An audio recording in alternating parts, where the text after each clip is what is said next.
O mga kaworks, ito ay NMAX version 2.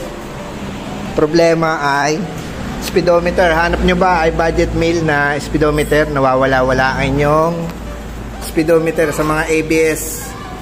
Budget meal lang mga kaworks.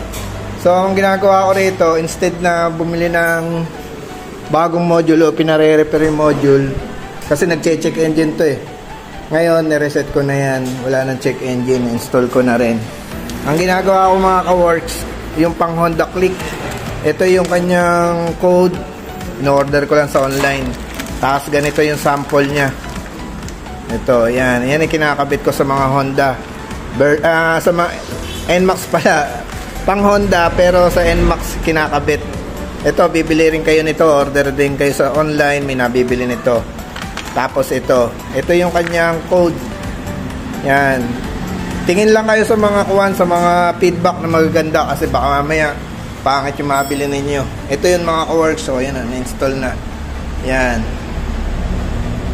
Yan ang routine niya. Pag dito, budget meal lang to mga ka-works hanggang doon sa loob. O, yan. Yan ang pinagbago. Para lang mapagana yung speedometer, para rin mawala yung hagok-hagok. Pwede rin kayo mag-install dito sa likod. Yun nga lang, malaki ang butas dyan. Palalakihan nyo. Pag stock kasi, maliit lang ang butas. Hindi papasok tong kanyang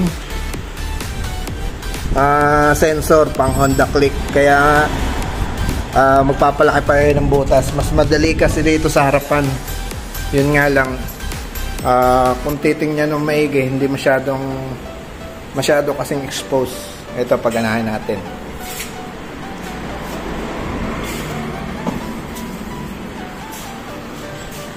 O, yun o. Mga ka-works, gumagana na.